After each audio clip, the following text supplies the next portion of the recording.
Mary had a little lamb.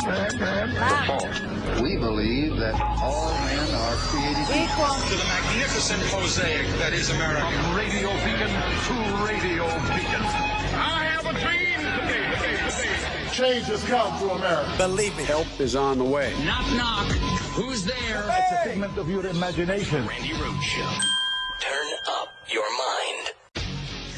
Former President Donald Trump ramping up his inflammatory rhetoric. The threat from outside forces is far less sinister, dangerous, and grave than the threat from within. Denigrating his political opponents on the left as, quote, vermin during a Veterans Day speech in New Hampshire. We will root out the communists, Marxists, fascists, and the radical left thugs that live like vermin within the confines of our country. The White House condemning Trump's remarks, likening them to language used by authoritarian leaders. Quote, using terms like that about dissent would be unrecognizable to our founders, but horrifyingly recognizable to American veterans who put on their country's uniform in the 1940s. Really? White House spokesperson Andrew Bates said in a statement. As the former president commands the GOP primary with his combative rhetoric, his allies are already planning an agenda for a potential second term.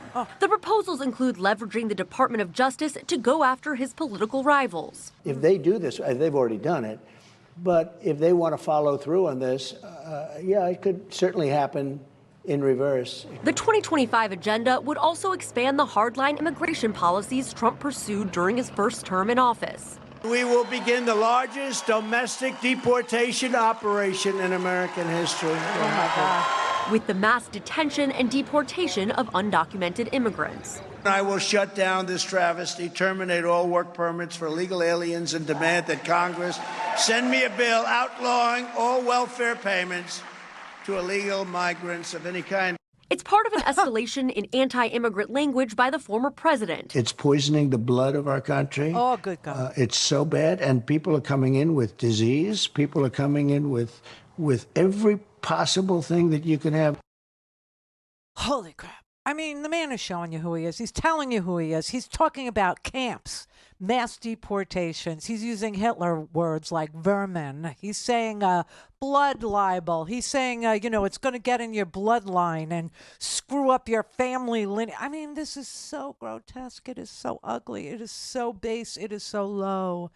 This man is desperate for attention. He is like about to go to jail. Right, and this is how he turned out. This is where he's going to end up. He's going to end up, literally repeating Hitler, and Mussolini, and Franco, and every freaking strong man you could actually think of, where he's going to tell you to fear that guy, fear the other, fear this one, fear that one. I mean, the amount of anti-Semitism that is happening on college campuses and in this country right now is legion. It's insane. It's crazy what's going on, okay? And you couple that with, all the hatred for people who are brown, then people who are black. Now he wants everybody's vermin. Everybody. I told you. How many months ago did I say? How many years ago did I say we're all black now? Yeah, we're all black now, except black people are actually throwing in with Hamas now. It is scary. It's awful. It's disgusting. It's disgraceful. It is vile. And I, the only thing that you could do about it is to give it a little bit of sunlight so people know who he is, what he says he's going to do, how he's going to purge our government, a la Saddam Hussein, purging his government of all Shia and only letting Ba'ath Party members, loyalists. Oh, and there's another thing that was mentioned quickly in that report, but it's really true, that Donald Trump is using AI, artificial intelligence. Go ahead, make your own joke.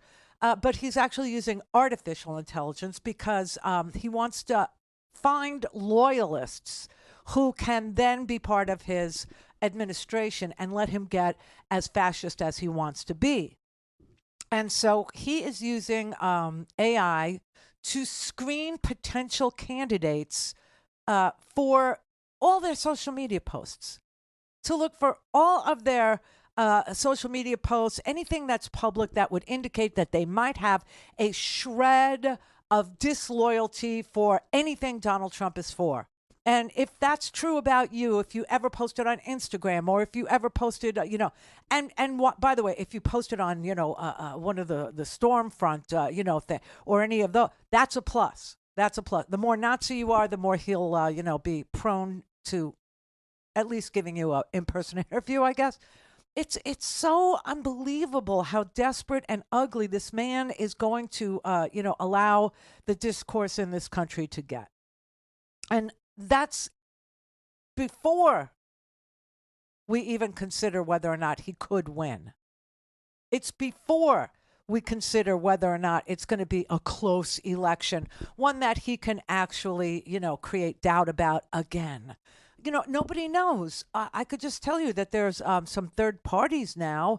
And so I was thinking, and I don't know, I mean, you're going to have to sit down. I'm going to have to talk to people who could do very, very intricate, hard math, which ain't me, about how many third parties would we need and who would they need to be peeling votes off of for the third party presence to not matter. Do you know what I'm saying? For them to cancel each other out. So, I mean, this is like the best that you could hope for because Idiot Boy is really going to run. He obviously is running, and he obviously is favored by a very, bizarre sliver of Americans who are buying into this hate fest and want to be, I guess they think that they're going to be the top of the food chain, and somehow he won't turn on them. He won't say that they're the unwashed masses. He won't say that they can't go to his club, that they shouldn't be part of his life, that they shouldn't be, seen with him or heard from, that somehow they will be taken in by him and cared for by him. Even though he has proven that he is loyal to no one, not anybody. His own children had to testify against him. Now he's recalling them to come take the stand because the prosecution, the district attorney didn't ask the questions that the Trump defense wanted asked. So they're now calling the family members back to the stand. That's why Junior's on the stand yet again today. You remember the rule, right, with cross-examination. So the prosecution asks the questions. They go first because they have the burden of proof, right? So they go first. And they ask the questions. And then the defense can cross-examine those witnesses called by the prosecution, but only within the framework of the questions that were already asked by the DA, right? And so the defense didn't, feel that they had enough wiggle room there. So they decided to call them back to ask new questions. So that's what's going on with that thing. Now, Donald Trump and I agree on one thing. Okay, so this is, you have to take your agreements where you find them. So I found this one, and I think most of us will be on board with this. Donald Trump is screaming and yelling and writing legal briefs to the federal court in D.C., saying that the January 6th D.C. trial, which is a federal trial, as you know, should be televised. I agree. Now, he's always said that, but now all of a sudden it's getting some play, and we ought to actually elevate that. We ought to actually say, Donald Trump is right. It should be televised.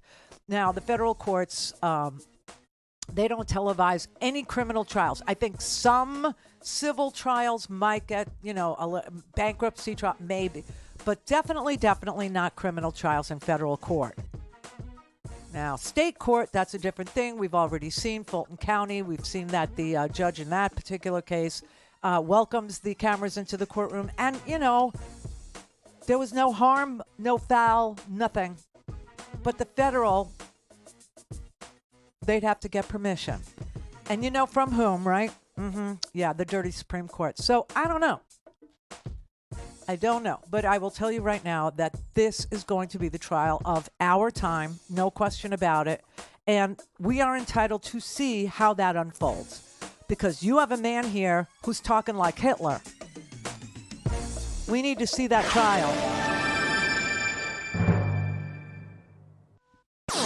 All things Randi at RandiRhodes.com. Go for launch. Speaking truth to power, the Randi Rhodes Show. The head of Hungary a very tough, strong guy, Viktor Orban. Did anybody ever hear of him? Probably. Yeah, he's an anti-Semite. Considered very powerful within his country and outside of his country. Not exactly loved by some of the European nations because he does his thing. He didn't allow millions of people to invade his country. He allowed nobody to invade. Zero. He had nobody. So he doesn't have crime, and he doesn't have the problems that they're having in other countries where millions of people are allowed to go in. But they were interviewing him 2 weeks ago, and they said, what would you advise President Obama? The whole world seems to be exploding and imploding. Obama? And he said, it's very simple. He should immediately resign, and they should replace him with President Trump, who kept the world safe. And I'm not just talking the United States. China respected him. Russia respected him. North Korea respected him. And he used another word other than respect, too. He said fear. But I don't want to use that word.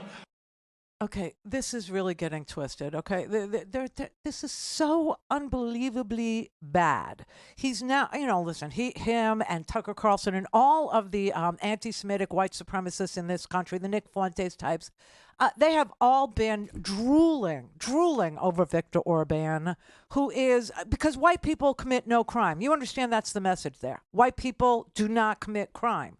And so if you keep your country all white, you will have no crime. This is what white supremacists believe, and this is what Donald Trump is telling them is true at a podium, and showing like an enormous amount of love for a unbelievable white supremacist in Hungary, while he forgets who the president of the United States is currently. The man is off his rocker, okay? So I want to know, like, not just from people who would vote for Donald Trump, but what do we all think America would look like if this man is sworn in again? What do you expect will happen if Donald Trump becomes president again? Do you think it would be a time of peace and prosperity? Or do you think it would be a time of camps and mass deportations and, a huge amount of pushback in this country and, a partitioning of this? I mean, I don't know what people think is going to happen, if he, wins. So I would like to know what you think is going to happen if he wins. I'd really like to know how the Cuban community in Miami that voted really heavily Trump last time he was up, how they will reconcile a Trump vote with what he just said. Because they'll never be deported. This was wet foot, dry foot. You understand? They were never here illegally. They were allowed to come if you got your feet on our soil. You could stay. We had special immigration for Cuba. We didn't have the kind of immigration policies that we have for everybody else for Cubans, and that's kind of why Cubans, don't care what happens to other immigrants. That's number one. Number two, they're Republican because Ronald Reagan gave amnesty to every immigrant in this country, and they were like down with that. But now that they got this guy, this strong man, this guy that sounds like Hitler, they're like all about that too. I guess it's their comfort zone. I don't know. I honestly don't know what old Cubans are thinking these days. I know what young Cubans are thinking these days, and it ain't that. They're not for Trump, okay? They're just not. But it's really, it's more than Hispanics, okay? It's more than that. This is about, he's talking about blood. He's talking about, blood and soil. He's talking about mass camps. He's talking about deportations, All that's missing is the trains will run on time. Do you know? I mean, it's so completely fascist. Do you know where the vermin thing comes from? I had to look it up myself because I didn't want to misquote Adolf. God help me. So this is the quote from Adolf about why it was okay to cleanse through death Jews. He said, nature is cruel. Therefore, we are also entitled to be cruel. You see, when I tell you cruelty is the point of this remaining party, I swear to God, it's the truth. It's the absolute truth. It's how autocrats sell themselves. They tell you, we will be more cruel to people you don't like than anybody else that you could choose, so choose me. I will get retribution for you. I will get even for you. I mean, it's unbelievable. But anyway, he wrote, nature is cruel. Therefore, we are also entitled to be cruel. When I send the flower of German youth into the steel hail of the next war without feeling the slightest regret over the precious German blood that is being spilled, should I not also have the right to eliminate millions of an inferior race that multiplies like vermin? You see how that could play, here today. You also see how that plays, overseas in certain confines, in certain environs. And you can see how it's just a small leap from massive anti-Semitism and all lives matter to camps. You can see how that happens, can't you now? Can't you? And so when the RNC chairperson, when Ronna McDaniel was on the Sunday shows yesterday, now, Sunday, the reason why I wasn't here yesterday, I had propofol yesterday. Propofol. You know what propofol is? Michael Jackson knows what propofol is. I think we all need propofol. I think everybody should have propofol. If I could, I would give propofol to everybody because once you have that, you just, you don't care. It was like the most peaceful I had been for the entire 4 seconds that I had before I was, knocked out. I loved it. I grabbed Maria, the anesthesia nurse. I grabbed her arm. I said, "Oh, Maria, thank you so much. This is the most peace I've had in I don't know how long." She goes, "Okay, she didn't push the plunger all the way. She let me sit there for a minute and enjoy." God love Maria. What a great gal. I wish I could do it every day. Honestly. Propofol? Are you kidding? Michael Jackson. So when I was in the recovery room, I said, can I have some propofol to go? Yeah. Well, they're humorless because, it's like, roll them, in the recovery. I mean, these outpatient centers, they're like factories, man. We're all laying there. Half of us are sleeping. The other half are farting.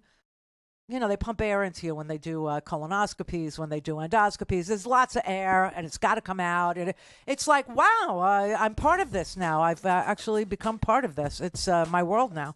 So I asked her for some propofol to go, and she said, "What do you think killed Michael Jackson?" I was like, yes, I know. It's a joke, okay? This woman, I think, genuflected at Michael's knee pads and was not having any of it. No, I'm serious. It was not amusing to her. And I thought it was hysterical. I thought, here I am recovering. I just had things, tubes inside my body that were put there by men I never met. Telemedicine being what it is, you don't meet your doctor anymore. I actually said to the doctor, he walked in the room, but he was behind the bed. He said, "Hey, Randy." I said, "Who's talking to me?" He said his name. I said, can you come over here and meet me? Because you're about to be inside my body. I need to meet you. And he said, "No, I can't. No, I can't." Clear. Speak to Randy. Call 561-270-3844. 561-270-3844. Here's how RNC Chair Ronna McDaniel responded to Trump's remarks when asked about it. I'm not going to talk about candidates that are in a contested primary. You can talk to him about what he's saying. You can talk to him about what he's saying. Former Congresswoman Liz Cheney slammed McDaniel on Twitter for not commenting, saying she, quote, refuses to condemn the GOP's leading candidate for using the same Nazi propaganda that mobilized 1930s, 40s Germany to evil. It's fair to assume she's collaborating. What is the RNC chair's responsibility here when Trump uses... I don't think it's hyperbolic to say that. That is Mussolini, Hitler-like language. Hello. Yeah, well, the first thing she could do is release the text of the speech in the original German, which would be helpful. Look, I kind of feel about the piling on of McDaniel the way I felt about Vivek Ramaswamy attacking her in a debate. She's a symptom of a much larger problem. The party is not a thing. It's this paper tiger. She is appointed by Trump. She's a creature of Trump. In a perfect world, or in a better world, both parties would have a much more robust ability to screen candidates, to say, look, there are some things that are beyond the pale. You can't run under our label. But those days are behind us. Oh God! When Jonah Goldberg is the voice of reason, you've gone like right into fascism. You've gone into the 1930s Germany. You are in unbelievably dangerous territory. When there's anti-Semitism all over the world, especially here in the United States and in Ivy League schools, when there's anti-Semitism on the streets, when there's anti-Semitism and a talk of vermin, comparing people to animals. Something has gone horribly wrong in a civilized society. It is not civilized anymore. You got problems. You got big problems. Problems only propofol will cure. I'm not kidding. I really don't know what to tell you. I mean, we're going to all need something to get through, whatever it is that's coming our way, because there will be an election in 2024, as we all know. We just don't know who will be inaugurated in 2025. But we are going to go through some things. Let's just, say it the way Trump would. We're all going to go through some things. Because he's going to say he won the election, no matter what. No matter how many millions of votes less he got. No matter how many less electoral votes he actually cobbles together than Joe Biden. And yes, that is going to be the battle, unless something, happens to one of these or both of these old men, because they are old freaking men. But without that, it's going to be those two old men running against each other. One is a superior human being. One is somebody who gives a damn about Americans, who cares about wages, who cares about investing in the future, who actually makes it his business to be presidential. And the other one is Donald Trump. Do you know, and I don't know if there's like a similar fascist gene that they all share. I will tell you this.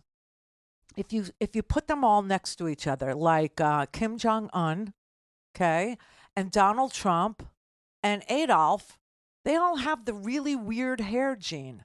They all have the really strange, doozy. Like, they've all chosen the most inappropriate hair that you could choose to be a leader of a country, and yet people accept them, and I'm not sure how that is. I mean, if you show up, I don't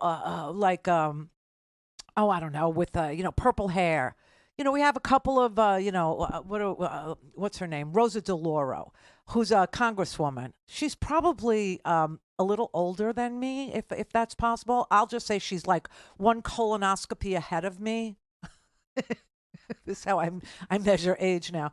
I did not have a colonoscopy. By the way, I did not. I was just in a room with people who did. And it's, wow, it's very musical, I will say. But anyway, so she's got purple hair. And she can get away with it, right, and be a member of the House of Representatives. Very few people, though, can, let's say, rock that look and be electable. But Donald Trump, I mean, come on. That hair is so bizarre. Kim Jong-un, I don't even know where you go. Like, what do you ask for to get that stop? I mean, I don't even know. I don't know. And Adolf with the slashy bang. And, it's just such weird looking freaks of nature. And people were so loyal to them simply because they hated the same people you hated. And they would be crueler than you could actually imagine being. And that makes you set aside what? Everything? I don't know. I really don't know. But there must be some gene for this that I'm not aware of, because it's an insane idea. And I don't know. I mean, what would we look like if, oh my God, if Donald Trump were president again? What would we look like?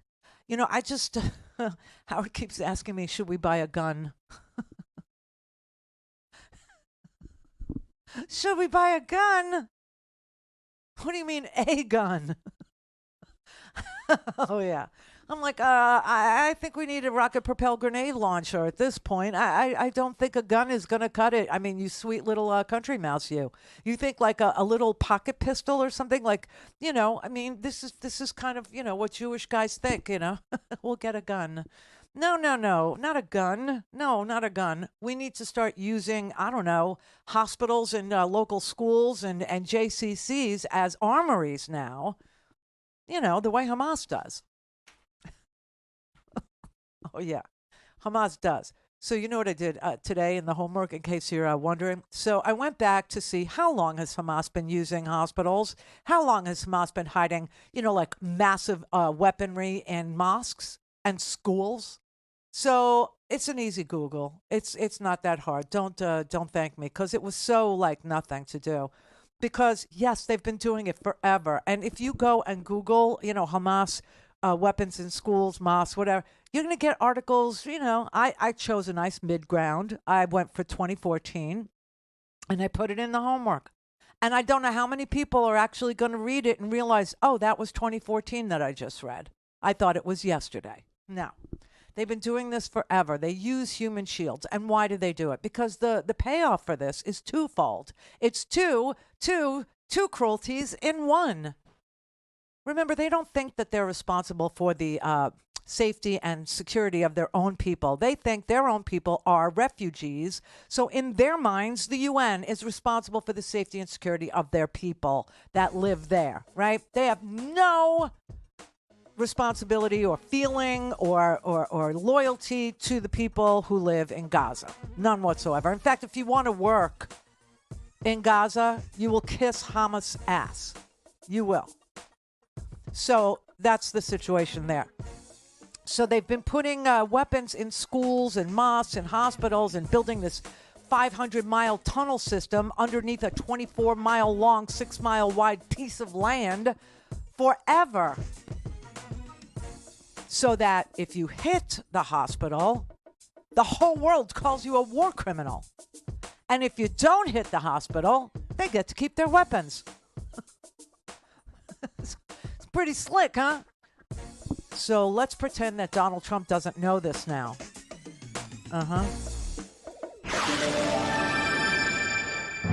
This is the Randi Rhodes Show. To speak with Randi, dial 561-270-3844. That's 561-270-3844. ABC News has obtained excerpts of confidential videotaped interviews of two alleged co-conspirators charged along with former President Trump in Georgia.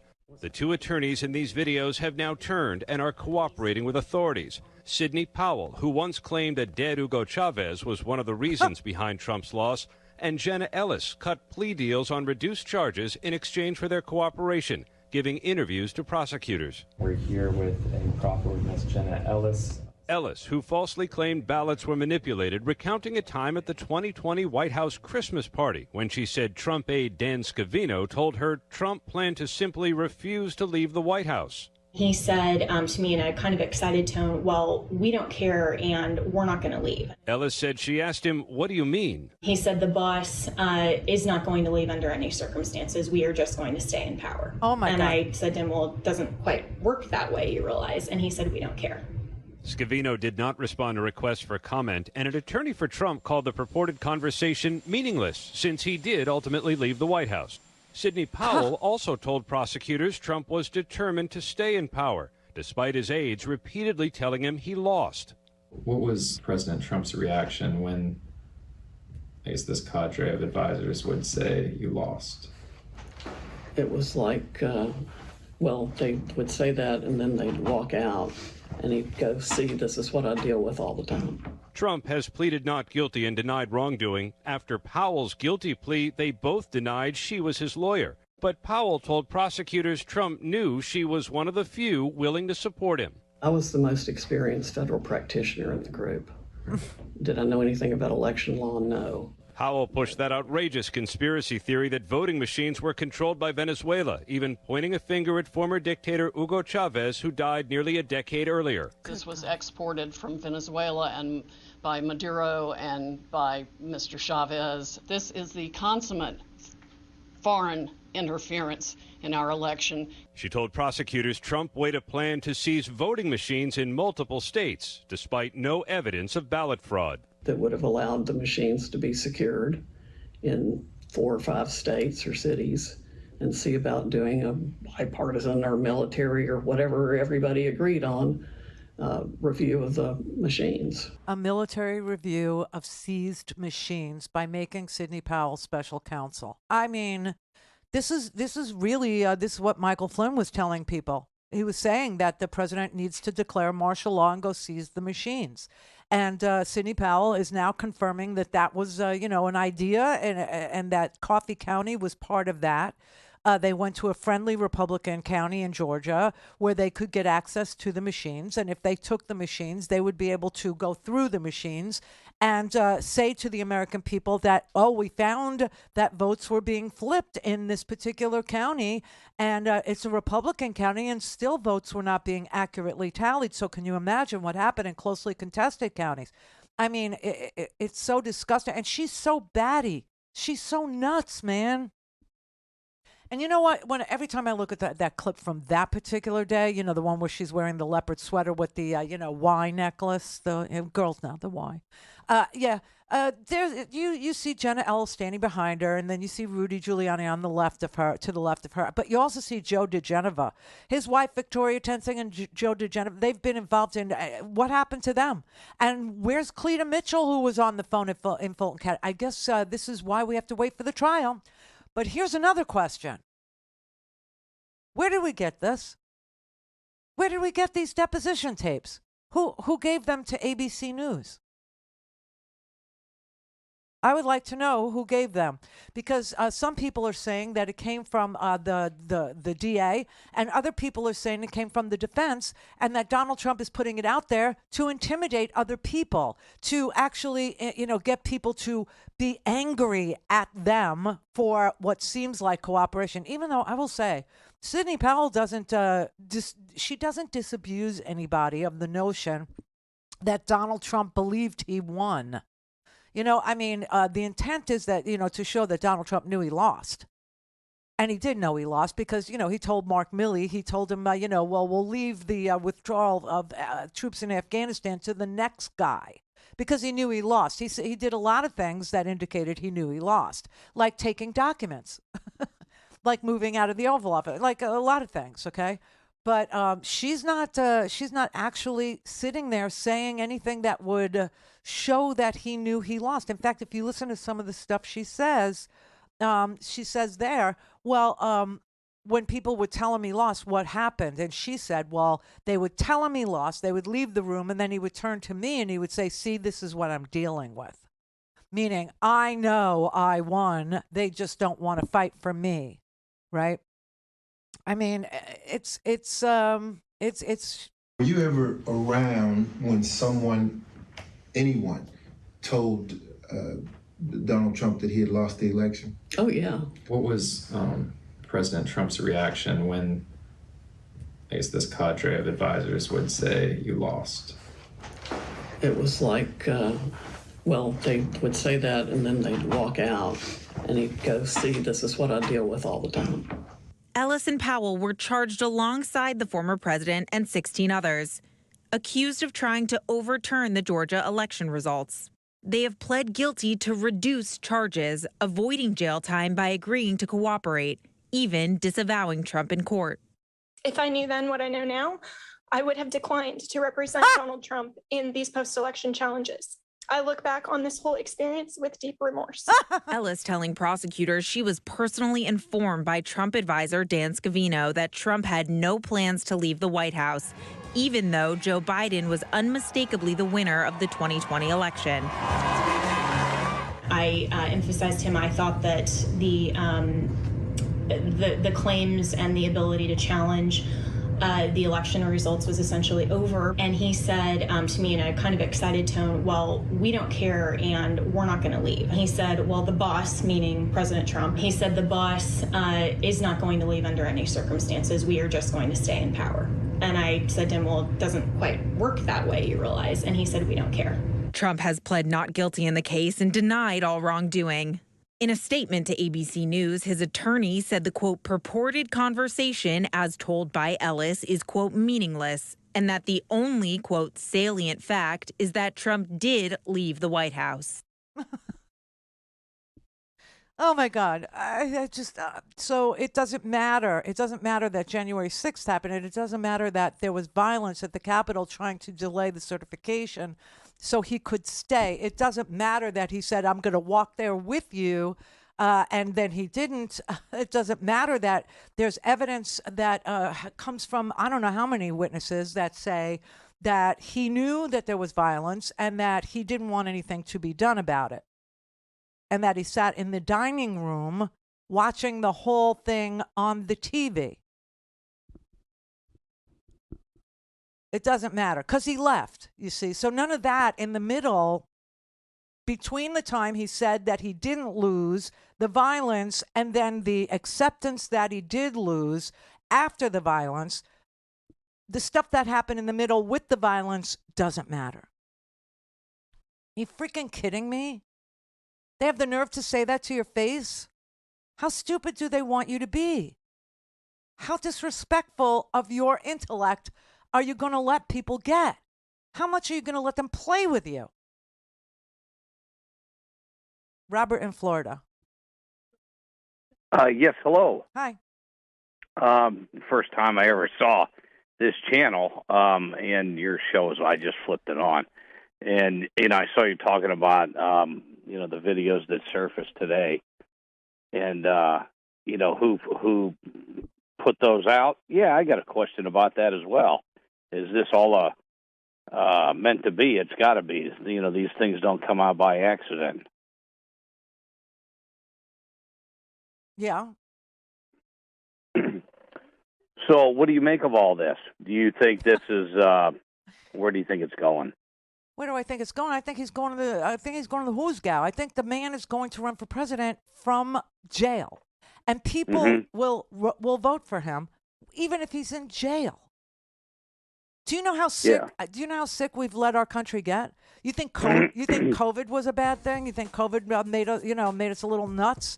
Wait, you're going to see a president in the United States of America, a past president, run for president again from jail. Yeah, it's crazy, huh? And the whole time he will be threatening every witness who testifies against him, every single one of them. Just like, Shane Moss. You remember Shane Moss? Anybody? Everybody? Ruby Freeman, her mom, who did nothing except volunteer every year to, every election year to be election workers, to do the hard work that nobody really wants to do. It's not glamorous. They felt civically empowered if they would go and, count. And they were accused of every crime known to man by Rudy Giuliani and Donald Trump. Clear for takeoff. Mary had a little man. The fault. We believe that all men are created equal. To the magnificent mosaic that is America. From radio beacon to radio beacon. I have a dream today. Change has come to America. Believe me. Help is on the way. Knock, knock. Who's there? It's a figment of your imagination. Randi Rhodes Show. Turn up your mind. Overnight, Israel's airstrikes, unrelenting. This was Jabalia refugee camp in the north. And our team in Gaza documenting more children pulled from the rubble in the south. Continued shelling and gunfire making evacuating many hospitals impossible, officials say. In Al-Shifa Hospital, surrounded by fighting, 36 premature babies are still fighting for life, doctors tell us. Israel releasing pictures of incubators, saying it would send them, but without any details, and there's no news this morning. The president urging the Israelis. The hospital must be protected. But from a children's hospital now in Israeli control, Israel's military releasing this roughly edited video with claims unverifiable by NBC News that this is a Hamas hideout and a place where hostages were hidden. This is Hamas using hospitals as human shield, as terror machines.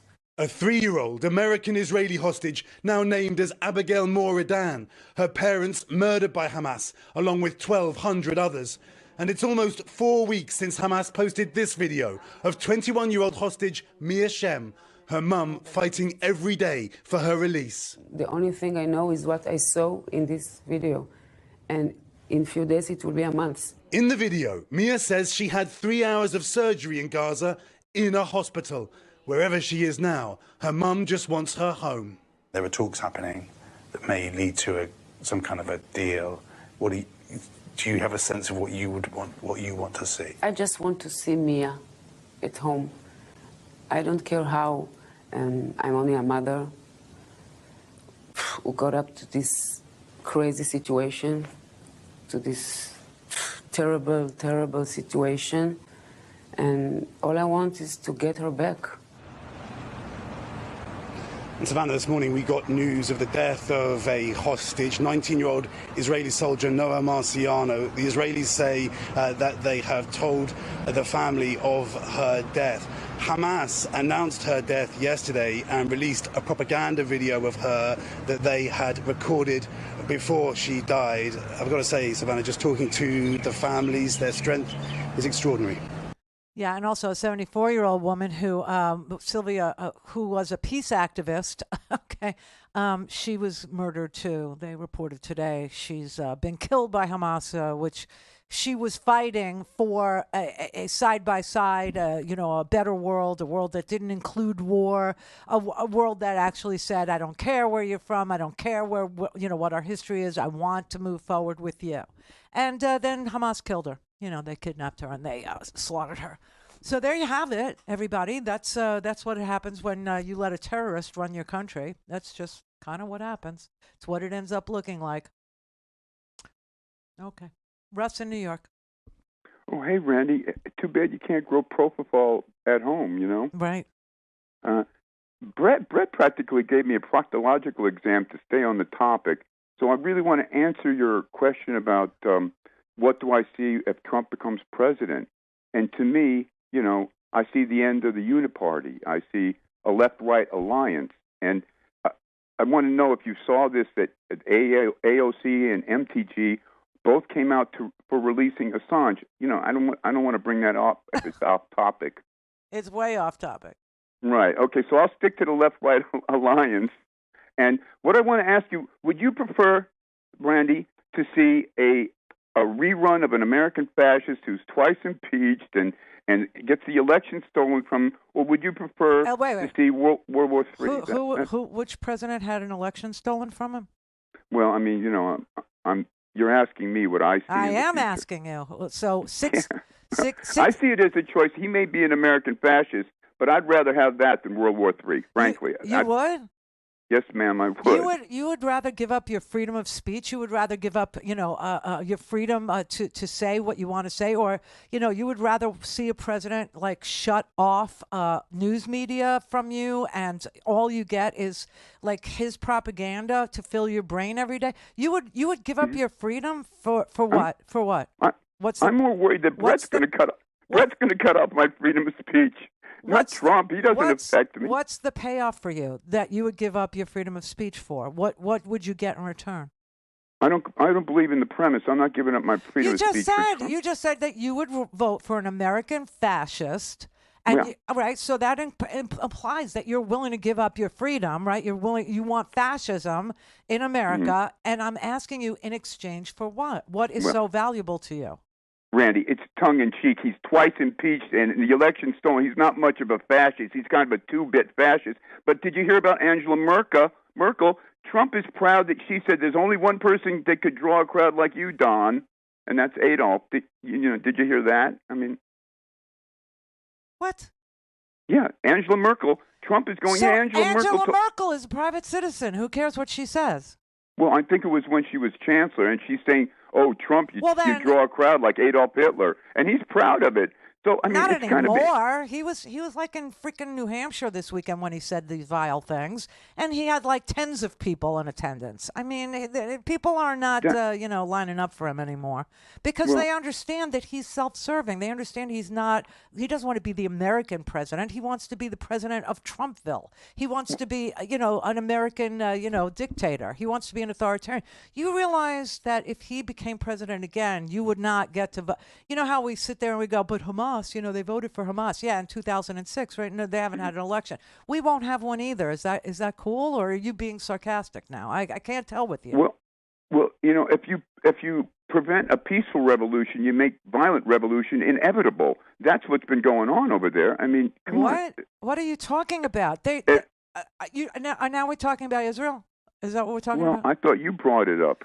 I'm just saying I can't follow you. All right, so if you want to talk about Israel, they have, what the situation there is this, okay? Yeah. Israel's got a strong man, a racist, extremist, ultra right wing, almost fascist as their prime minister. Far worse.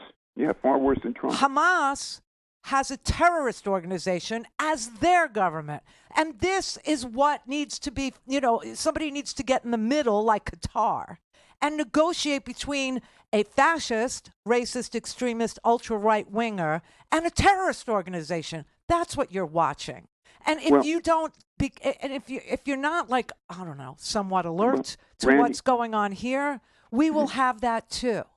Well, Randy, I think Trump is the only one that could strong-arm Israel. This is what I'm saying to you, that, if you don't pay attention, you will end up with, a Netanyahu here.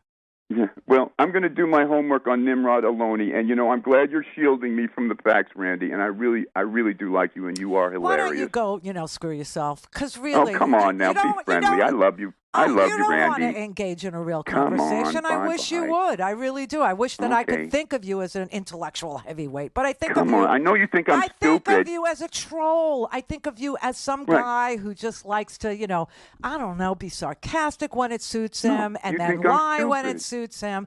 Well, I just don't think that you're worthy of wrestling with, okay? I just think I think you're slippery. I think you're slimy. And I think you like being mean. I do. I think I'm stupid. I think you're mean. No, I think you're a mean little dude. You. I think you're probably 5'2", okay, with a little 3-incher there, Russ. I think that you got some issues I cannot help you with, and that you like to pick on people. Brett's not on the air, and yet you attacked him 5 times in that one phone call? Why would you do such a thing? 'Cause you're mean. You're just mean. And no, you're not capable of having an intellectual conversation about anything. You just want to be free to vote for a fascist, and you need permission to do it.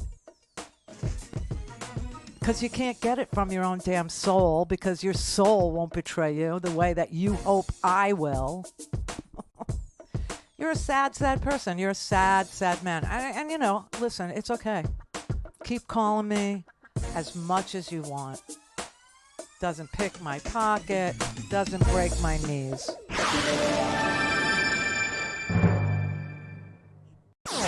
All things Randy at RandyRhodes.com. Go for launch. Speaking truth to power, the Randi Rhodes Show.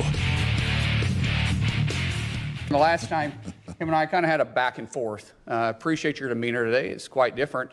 But after you left here, you got pretty excited about the keyboard. In fact, you tweeted at me 1, 2, 3, 4, 5 times. And let me read what the last one said. It said, greedy CEO who pretends like he's self-made.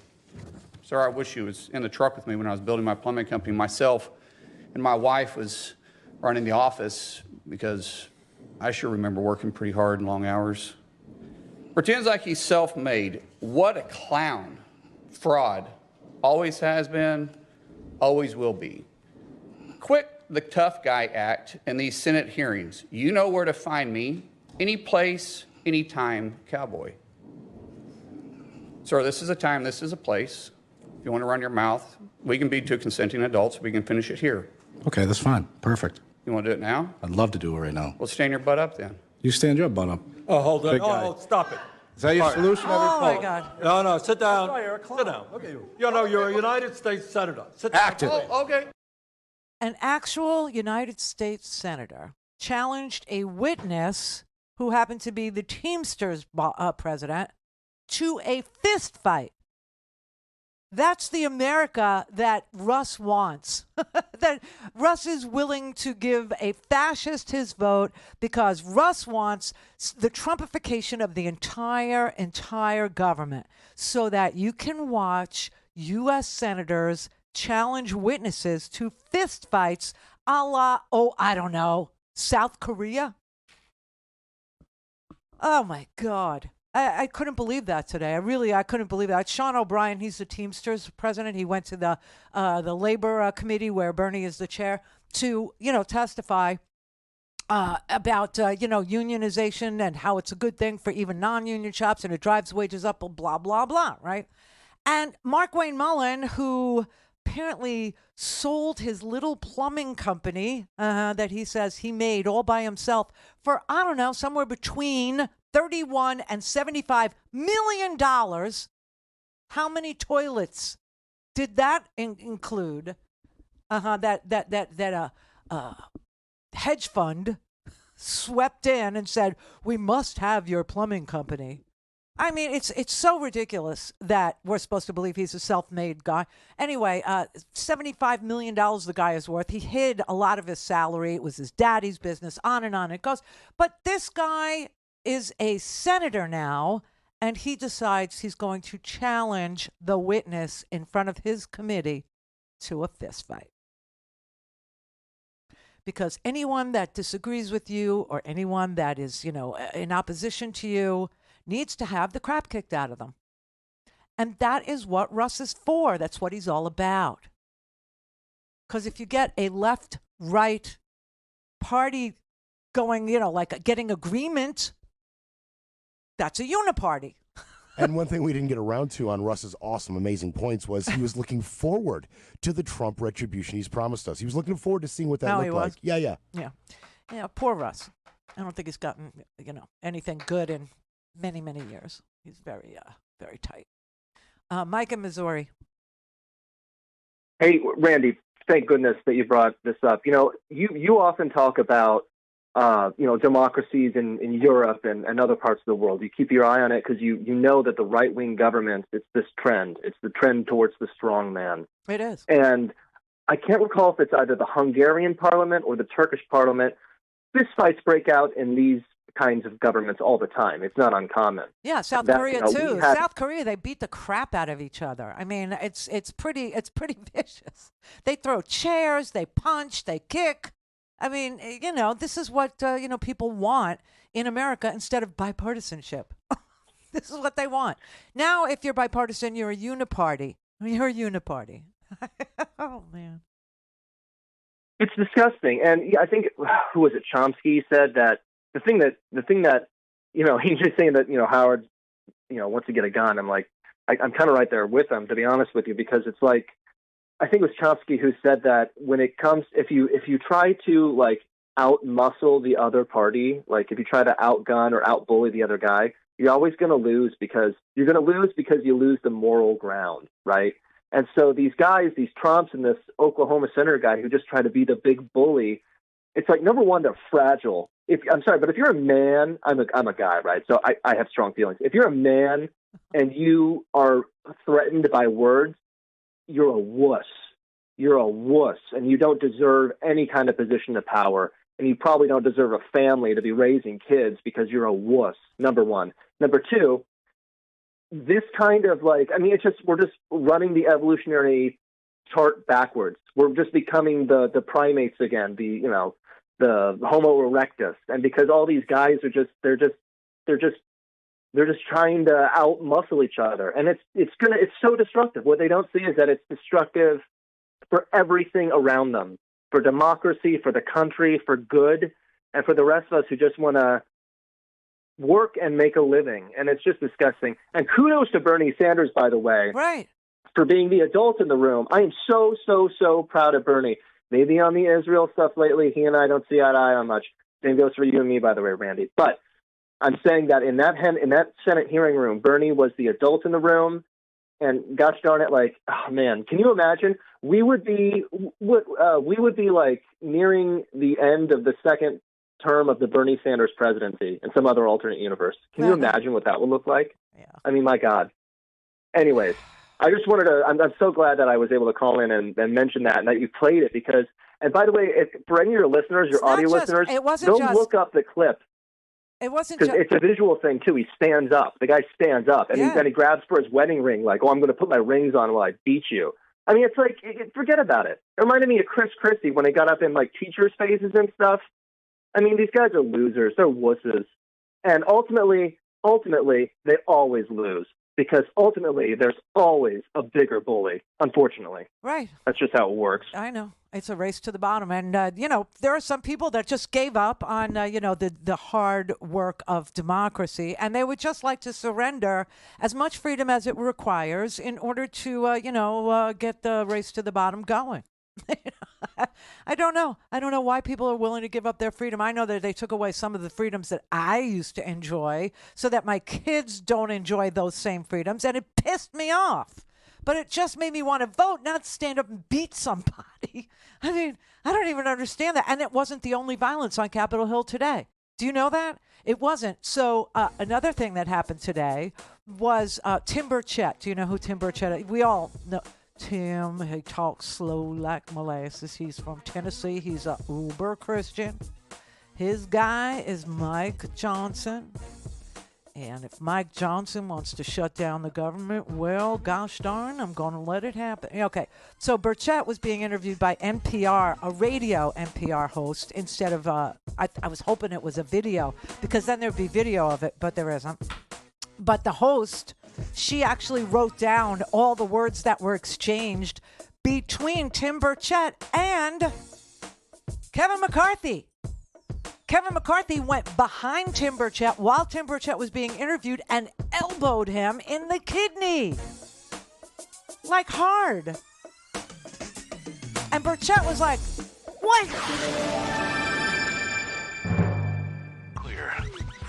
Call in, connect. To speak to Randi, call 561-270-3844. 561-270-3844.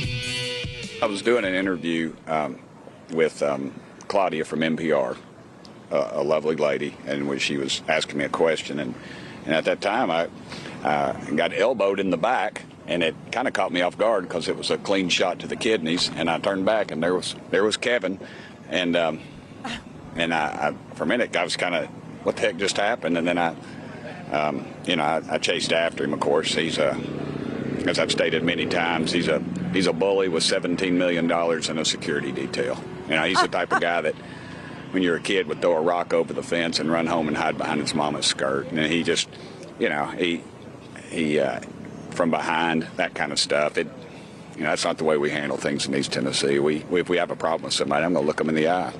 Well, that would be me. I would take your phone call, but Russ, of course, he's a piece of, backstabbing duty. But, okay, so this is the Trumpification of the freaking party. This is exactly what's going on Capitol Hill. People are resorting to, hurting each other. They're literally threatening each other. A duel? A duel. Stand up, and Bernie has to say, you're a senator, for God's sake. Sit down. And here you have the House, they can't agree on funding the government again. You know what's interesting about this? Remember why Kevin McCarthy isn't Speaker of the House anymore? If you remember, it's because Kevin McCarthy had to reach out to Democrats in order to get the government funded, the continuing resolution clean. And the Republicans, the 8 miscreants, the Matt Getzes and the Tim Burchetts, okay, they're part of this, MAGA crowd. They didn't want bipartisanship, okay? They didn't want to see it. They didn't want any Democrats to help them do anything. They were 8 no votes, and so therefore they control the future. 8 people in MAGA decided that they're bigger, they're better than everybody else, than all 435 members. They get more clout. They have more to say about America than anybody else. And so, because Kevin McCarthy was such a loser and had to go through 15 freaking votes to become Speaker of the House, that's how unpopular he was going in to the job, he made a deal. And the deal he made was that one person, you remember this, could actually make a motion to vacate the chair. One person could object to Kevin McCarthy continuing on as Speaker of the House, and that would come up for a vote. And when Kevin McCarthy reached across, it's like a good reach around, Russ, reached across for bipartisanship on a clean continuing resolution to keep the government operating, he lost his gig. Well, now they have, they went through weeks, 3 weeks with no speaker, 3 weeks, knowing that there was a drop-dead date of November 17th for the government to be funded, right? And that's this Saturday morning, 12:01 a.m. Saturday morning. That's the drop-dead date. That's when people get furloughed. That's when people start, serving in the military without their paychecks coming. And Mike Johnson, it took 3 weeks for them to come up with a guy that nobody knew so that people couldn't trash him ahead of time, right? And they could get a unanimous vote on this dude who is a uber nationalist, an uber, believes that Christian fascism would be a good thing too. And is willing to do whatever. And we know that because the flag that is outside of Mike Johnson's door is the flag of white nationalism and also a flag of Christianity. Okay, he's got that right in front of his office door. So Mike Johnson has the support of guys like Tim Burchett who are like-minded, etc. But Mike Johnson has now found himself in the same damn position that Kevin McCarthy found himself, except with less time to go before the drop-dead date. So Mike Johnson needs bipartisan support for a continuing resolution, a clean CR, as they call it, meaning there would be no decrease in spending, which is what the Republicans say they want. Now, if the Republicans were serious about saving some money, for Israel and stuff, right? Because they're very much the right wing. They're very much into preserving the state of Israel, but only for one reason, you see. They don't mind the anti-Semitism. They don't mind it one damn bit, because if the anti-Semitism gets ratcheted up a whole hell of a lot in, polite conversation, it becomes okay. Like the Trumpification of the whole party gets completed and Jews are now, dogs and vermin and, they have to go too, right? Then the Jews might just want to flee. And if they feel so uncomfortable that they need to flee, this time they have a state, right? So they'll go to Israel. And if all the Jews return to Israel, guess what happens? Israel can be demolished and Jesus will come back. So in their weird apocalyptic fantasy, that's what supporting Israel means to them. But they won't do it just because it's an emergency and Israel is asking for this money. No, they want to tie it to reductions in spending. So Mike Johnson says, hey, let's hobble the United States. Let's defund the IRS, right? And make it so that we actually lose money. And then we could really ratchet up the anti-Semitism. We lose money on Israel. We actually defund the IRS to the point where we don't take in as much in tax revenues as we would if we actually did complex tax returns, which is what the money that the IRS was getting was for, to hire people who could do complex tax returns. It wasn't to go look at your 1040 EZ, okay? That's not what it was for. And so they see an opportunity here to even ratchet up the anti-Semitism more. So that's what Mike Johnson wants to tie the funding to Israel to, and most of us are not about that. But he needs to ladder. This is what they're calling it now. It's like in tranches. He'll fund the government, but only parts of the government. He won't fund the whole government, just parts of it. It's really sick. It's like the most twisted thing I've ever seen in my life. And people are like, what are we going to do? And I swear to God, Mike Johnson is going to have to reach out to Democrats. Why?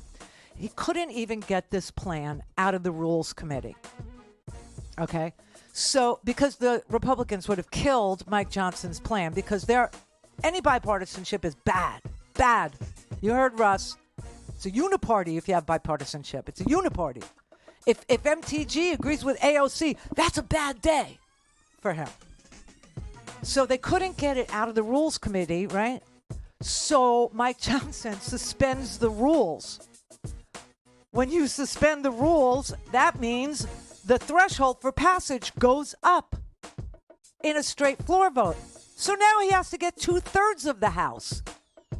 Okay? And that requires Democrats. And they're going to get rid of him too.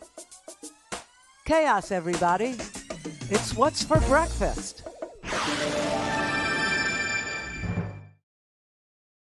This is the Randi Rhodes Show. To speak with Randi, dial 561-270-3844. That's 561-270-3844. All right. Mike in Milwaukee. Hey, Randy, how you doing? Good.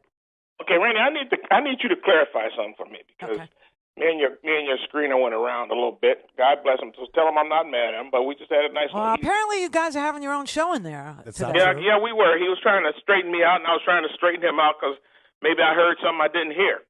So last week you were talking to a black gentleman, and at the end you said, "I can't believe that black people turn their backs on Jewish people." No, he asked me what hurts, and I said that, I'll tell you what hurts. It hurts to know that black people are turning their backs on Israel. Yeah. What black people? Well, when it first happened, Chicago BLM tweeted a paragliding guy, right? And, was showing support for Hamas. Chicago, LA also said that, you should understand that blacks have to be radical too, and that this is a resistance attempt. And so we support the resistance that Hamas is engaged in. And then you had a lot of over the LA, what do you call that? The overpass. They were hanging signs that said Kanye was right.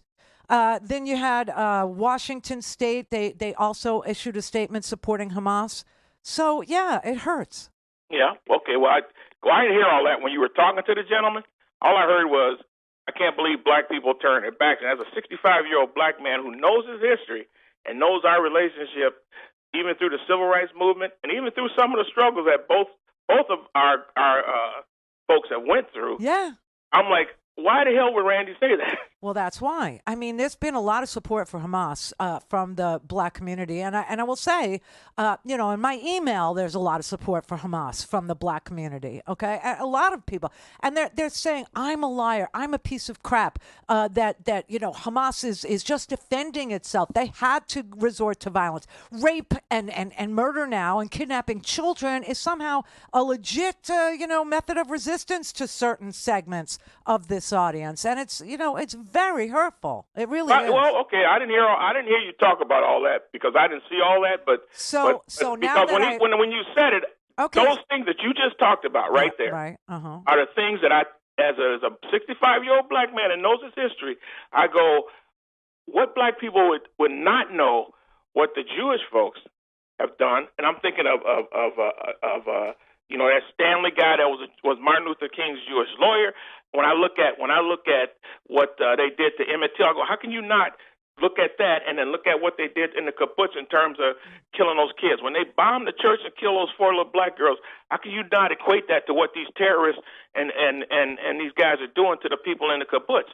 When they drag the people through the streets, how could you not think about the young black man, I can't think of his name right now, who got drugged behind the truck, James Byrd, by the white terrorists? There's a lot of things Texas, that have been happening to black folks that have happened to Jewish folks.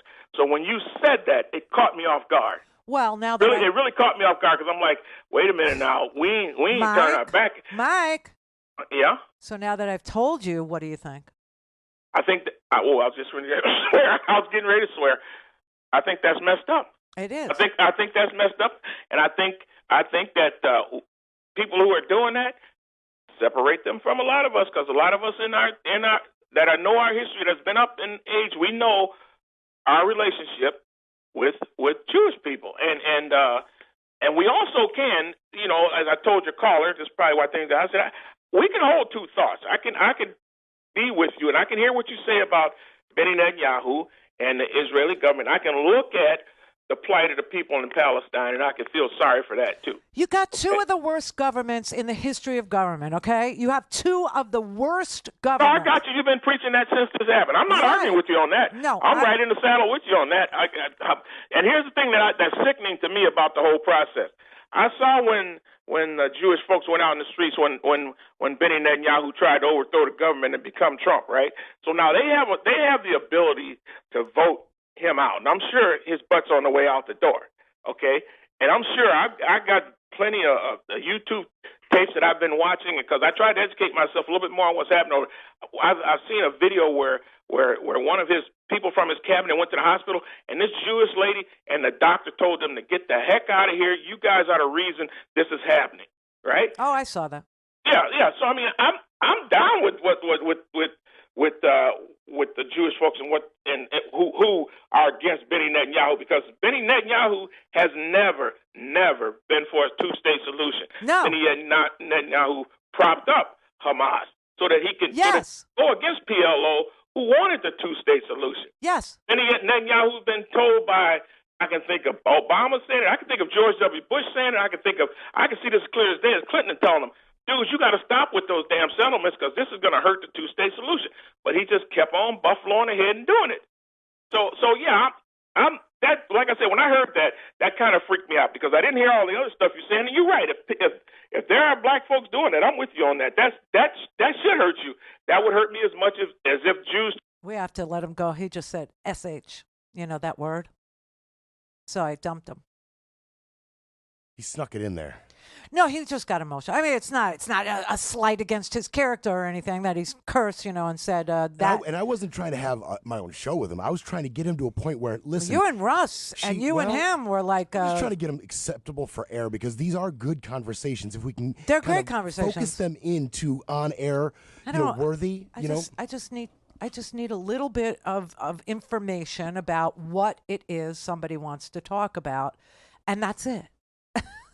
That's all I need. And the reason I need it is so that when Mike calls and says, why are my feelings hurt? I can tell him that in LA, they are literally holding banners on the I would say the I-10, but you poor bastards in LA. See, now bastard is a word you can say. Don't ask me who made these rules, but these are the rules.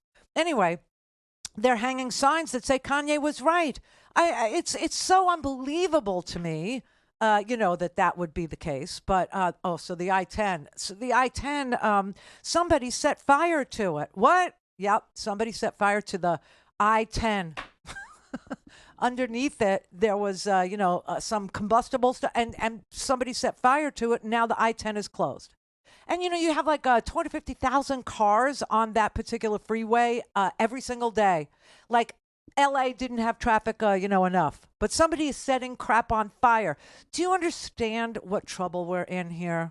Do people understand that we're going to need each other? And by each other, I mean normal people are going to need each other. You do have the crazy maggots. You do. Who believe that, JFK Jr. is still alive somewhere and he's the president, who believe that there's a ring of pedophiles who frighten babies so that they make more adrenaline, and then at the height of their adrenaline production, they're killed, and then people drink their adrenochrome in order to stay young, okay, and they think that there is some, George Soros Jewish space laser thing. There's nothing we can do for them. There's nothing can be done for them. Just walk on by and realize that when push comes to shove, and it will, on November 5th,